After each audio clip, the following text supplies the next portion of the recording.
Hey, this is Josh Keaton, and you are listening to the Geekcast Radio Network. You've just jumped inside the pull bag. Join TFG1Mike and the rest of the comic crew here at the GCRN as they make their great escape into comics. From DC, Marvel, and Image to IDW, Boom Studios, and Zenescope, we have everything right here. We cover things like Transformers, He-Man, superheroes, TMNT, and Radiant Black. Yeah, we have all that and so much more. It's all inside the pull bag here on the Geekcast Radio Network. So, without further ado, it's time to talk about the comics we're reading right now, here inside the pull bag. Guess what? This, fired or not, is still the Sami and Kevin Show! Hello and welcome to the pull bag. This is episode 485. I am, of course, TFG1Mike. Joining me for the second week in a row is Ryan, the UnEvenFlow Mercury. Hello, sir. Yellow. Yellow. And WWE Boom Studios WWE Volume 5, The Sami and Kevin Show. One thing we didn't mention in last week's episode that I absolutely love, and I know that this has happened on all of these trade covers, is that we get quotes from the people. So last week, I think Bailey's quote was, "This comic deserves a hug," or something like that. And yes. This week we have Kevin and Sami. Kevin goes, "Does this graphic novel give Sami and I the respect we deserve?" And Sammy's like, "Yep." Just says, "Yep." Yeah. Yep. And this was initially published as 18 to... Oh, well, there are actually more in here than just Sami and Kevin that I did not realize. So it's 18 to 21 is this batch. However, there are... Well, actually, no, sorry. It's 18 to 20, technically. Okay. So this is a much shorter batch. There are shorter stories, including Samoa Joe writing one. Samoa Joe continuing the trend of... Now, he writes his own story, but there have been a number of different wrestlers who have written comics. The first one I can remember is Raven, then with... I think he was still with WCW back then, writing an issue of 100 Bullets. Which was quite good, or at least I enjoyed it. It was a good kind of one-off. And there was CM Punk wrote a story in one of the Thor annuals. And most recently, brain freeze. AEW, jeez. AEW's, I believe it's Nyla Rose, is... Okay. Or is it Thunder Rose? No, I think it's Nyla Rose is writing an issue of, or a story in one of the most recent Thunderbird issues or compilations for Marvel Comics. Very cool. So the 4 mini-stories that we have here are Undrafted, as you already said, written by Samoa Joe and Michael Kingston, illustrated by Michael Moloplia, sorry, Michael. Colored by Doug Garbach.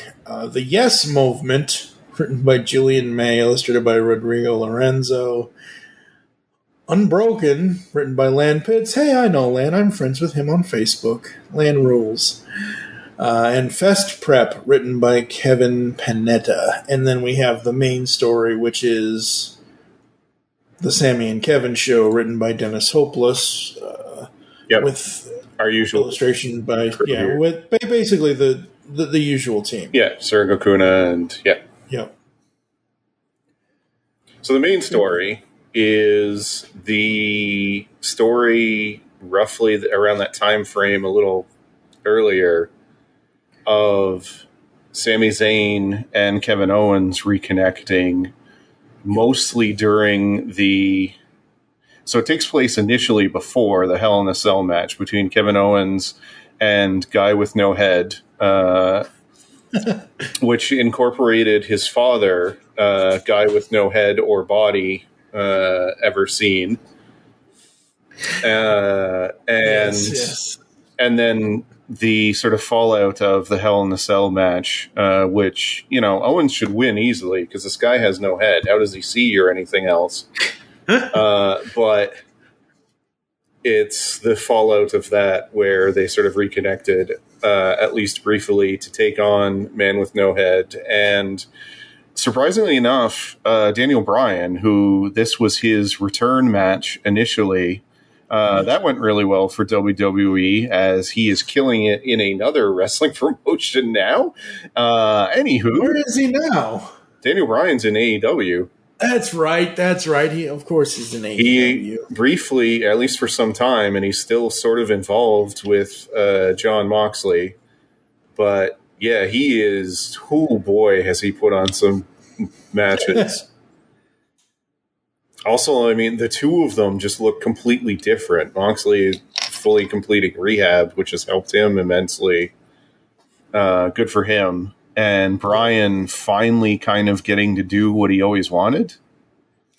Because he was always railing against management and never got to do any of the stuff he wanted to do. Anywho, that is beside the point. But this is the story of Kevin Owens and Sami Zayn.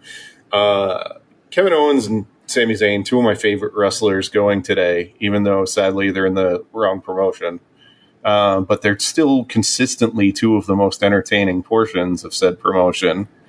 Yes. And this was during the time where, frankly, they were underused.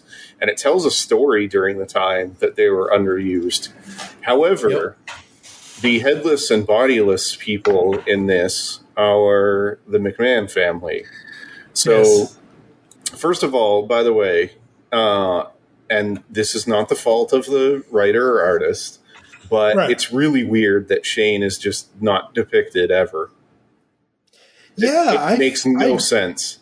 Yeah. I know he's not with the company now, so in real life, for a second, Shane McMahon has been fired by WWE, and this is not an angle or anything else. Right. He is sort of persona non grata to them. And this is before that, though. So I don't really know why this happened. Me either. And it's weird. And then Vince is a disembodied voice. So Owens, gets sort of a rub because he got to be kind of the last guy to beat up Vince. And it was pretty physical, and that's depicted in this. But it's sort of jarring that we never see. He's not even referenced, by the way, that it beat up Vince McMahon. Yeah. It's just some dude, basically, and apparently it's a big deal, but they never really get into it. No, they don't. I don't know. It's just weird to me. I don't know either. So I don't know if it's the way that Dennis writes this or if it's me WWE remembering this stuff, but yes, I see the friendship between them in this first page, when they're going around, when it shows them going around to the no-name gyms and things like that. But once they hit WWE, it doesn't seem like they were ever friends. I mean, not on camera, yeah. Obviously, in real life. Yes, obviously. And I mentioned this in the previous episode. After each of the respective WrestleMania matches, the other one essentially tweeted about how proud they were. And for Owens on night one, it was an absolute dream come true. He got to main event WrestleMania with Stone Cold Steve Austin, which that's a guy he idolized growing up. So that was a pretty big deal for him. And then, Zayn got to surprisingly kill it on night two.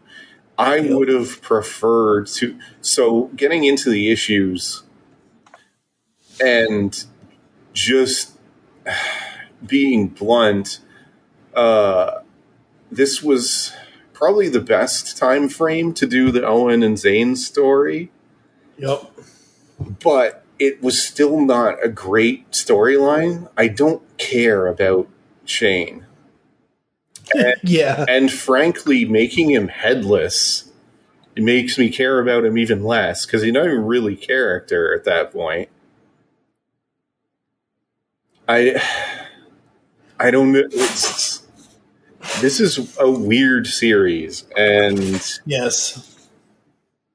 it's, I don't know. I prefer the older stuff more. I like seeing the initial stuff, and what's neat is I can read that, and I can hear their voices saying it. Now, to be fair, I can hear a lot of their voices throughout this issue.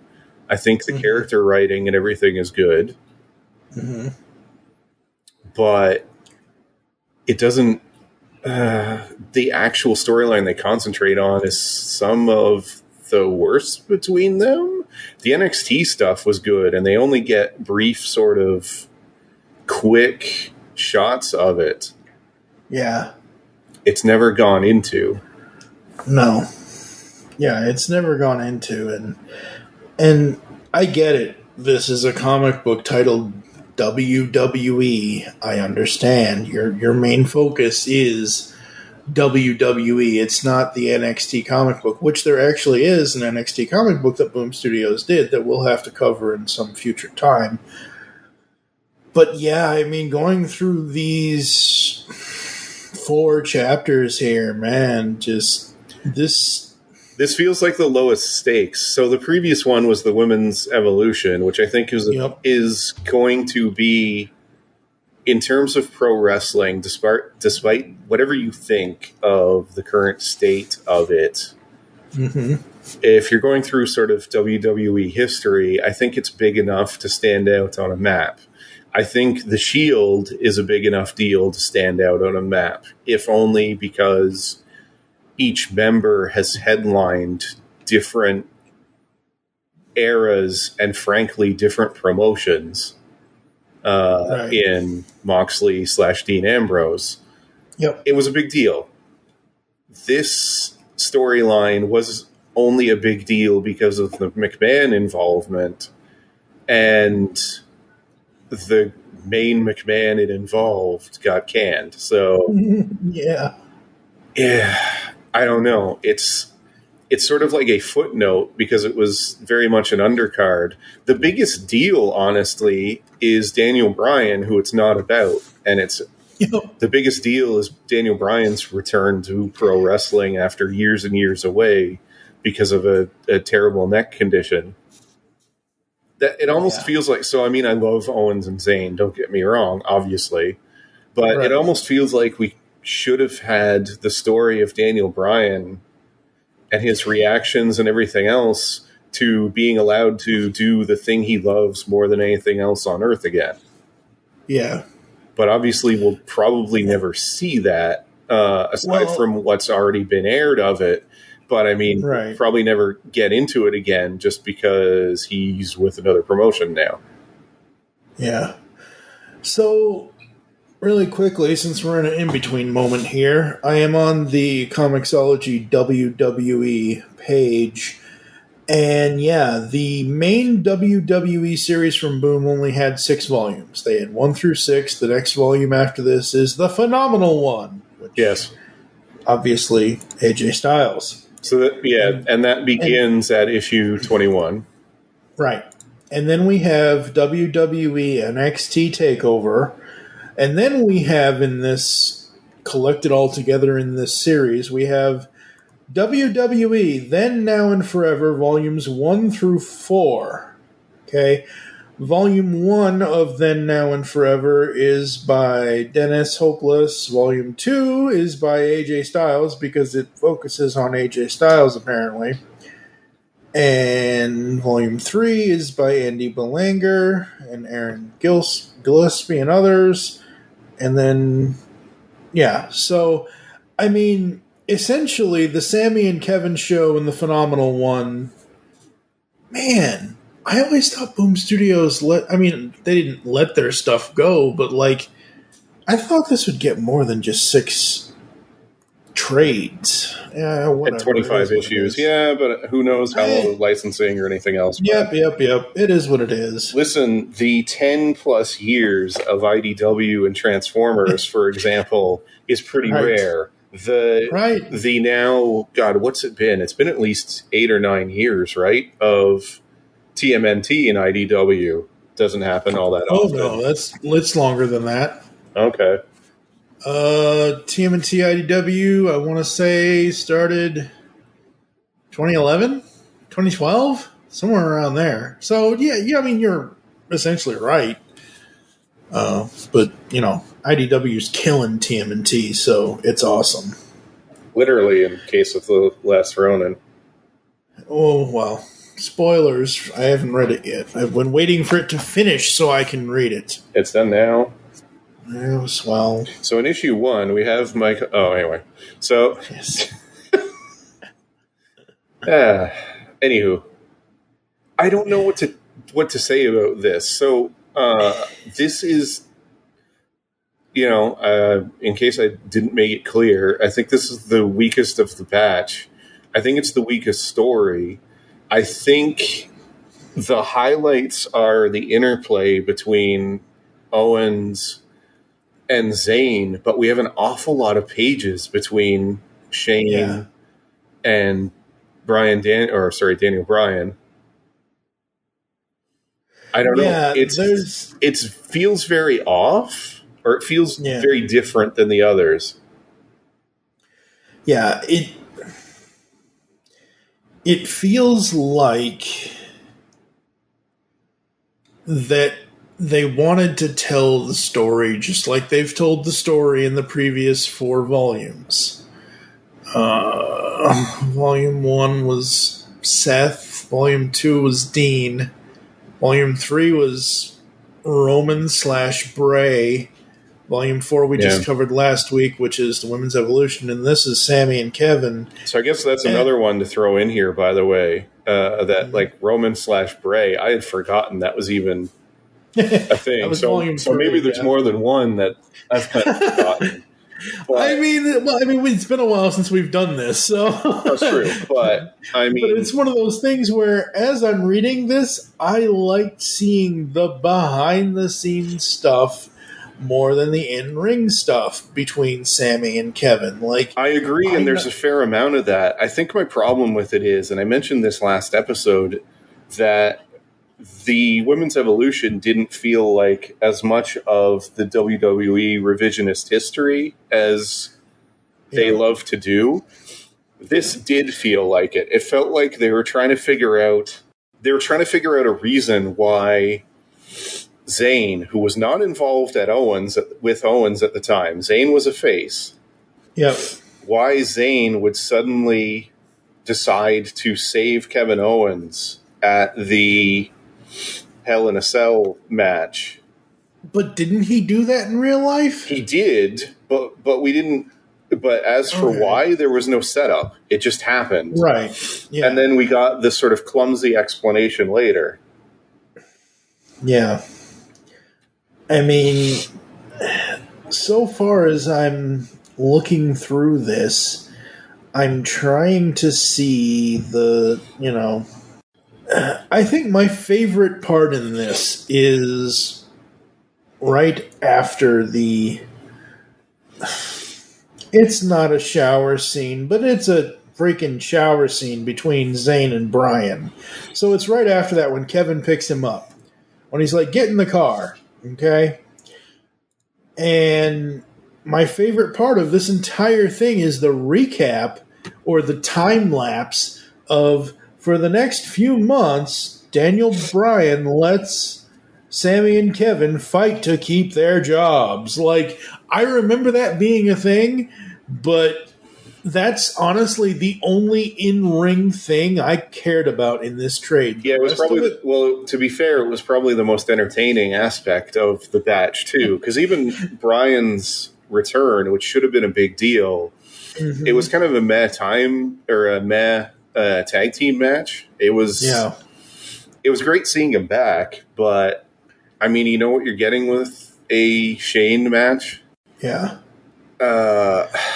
For me, I mentioned it before, the interplay is some of my favorites. I enjoyed Owens kind of teaching or showing Zayn the ropes of being a heel, or trying to sort of explain his viewpoint of pro wrestling.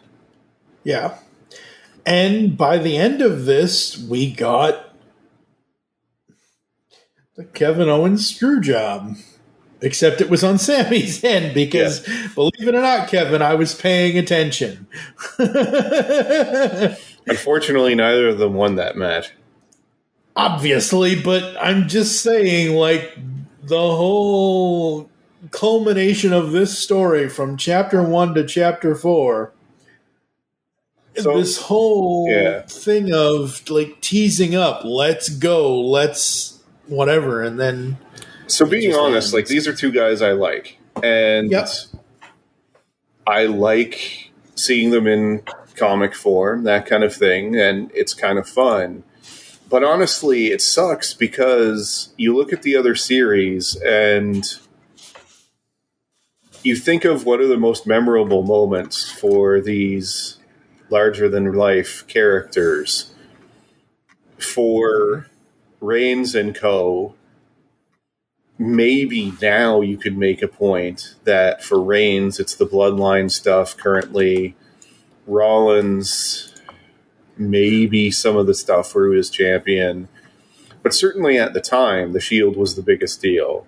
For the women at the time that was written, most assuredly, their ascent into WWE is probably the best story to have chosen. Mm-hmm. For Owens and Zayn, it's not this time frame. For Owens, frankly, and most obviously, it's the Chris Jericho stuff. But they're never going to write about that because Jericho is with that other company again. Yeah. And they've forgotten he existed, which is unfortunate because, frankly, that is... It was so good. The Festival of Friendship stuff was so... Yes. You know, you had Chris Jericho as one of the greatest wrestlers ever. Whatever you think of him personally or outside of that or whatever, he is what I think anybody would say is a Hall of Famer through and through. And yeah, that was some of the best. And even when WWE did their best to absolutely tank it, like, say, I don't know, in interjecting Goldberg winning the title for no reason. Yeah. So they can put it on a 50-year-old man so he can have a 5-minute match. Yeah. And what I find absolutely ironic about you saying all of this, and I remember all of that, you have to remember this was, I want to say this was published right along the side of Volume 4, so maybe 29, I don't remember when Volume 5 came out, but... Yeah, it came out. It came out only a few months after Volume 4. Okay, so that's fine. March 2019. Okay, March of 2019. The previous volume was December 2018. Right. Had the other company even begun yet? I believe so, but yeah, either way. Okay, but the reason why I'm saying this is because you're saying all this stuff about the list of Jericho and the friendship and all this. Getting into the cover gallery, the very first cover done by Dan Mora, amazing art, Dan, as always. Daniel Bryan, Chris Jericho, The Undertaker, and one of Mick's various characters. So when the first issue came out, AEW didn't exist. However, they did know Chris Jericho wasn't going to be in WWE, and it wouldn't be too long.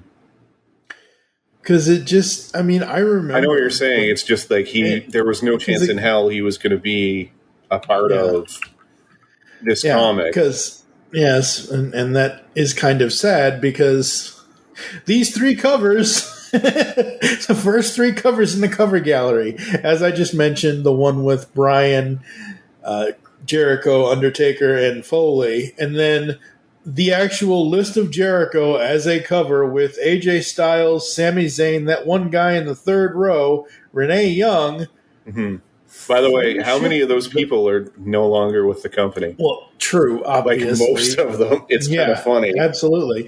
And then the very next cover is just the list of Jericho, just the overall title. And then we get into Sami and Kevin's cover. Happy Rusev Day. I wonder how that worked out for WWE. Yeah, another guy also in that other company. Yep.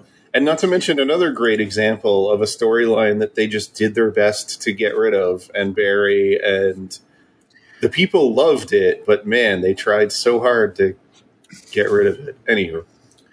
If Vince doesn't get the reaction that he wants, whatever he allows to come up, he will take a shovel to it immediately. Oh, yeah.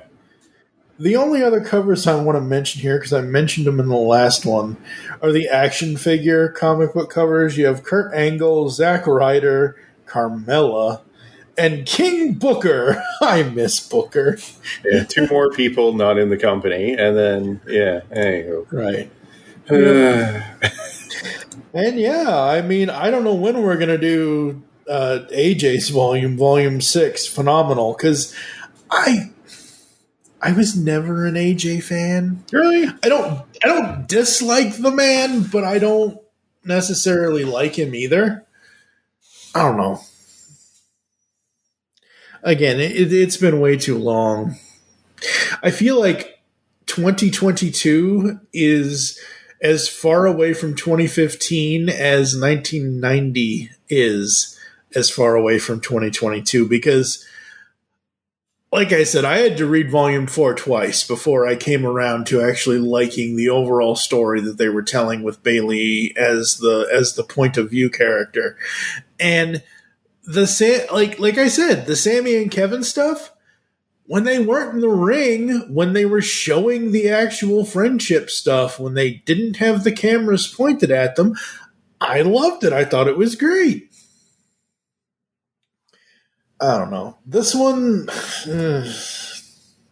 I agree with you. You are absolutely right. There could have been so much more to this volume. 3 out of 5, maybe? Yeah, that's exactly what I was going to say. And it's not... I have no idea how this is, but... we have no idea, obviously, what the status is of what they tell Dennis Hopeless he can write. Right. Or what time frame they give him, or people, or whatever. Right. But yeah, I just said it before that it would be nice. It would have been nicer if they had been able to do, the best time frame for these guys. Yeah, you'd think. You would really think it would be best to do the best thing. And choking on my own rage here. That wasn't that hard, was it? So yes, it's a 3 out of 5. I feel bad about that. I'll also say this. So you mentioned the supplemental material. There's also stories at the end of each of these, as they were originally, sort of short stories. But unlike the Asuka short, it doesn't tell it. Each one is just sort of one-off. Yeah. It doesn't tell, so they've got one that's Bobby Roode, and Bobby Roode is just it's his theme song lyrics over scenes of him wrestling.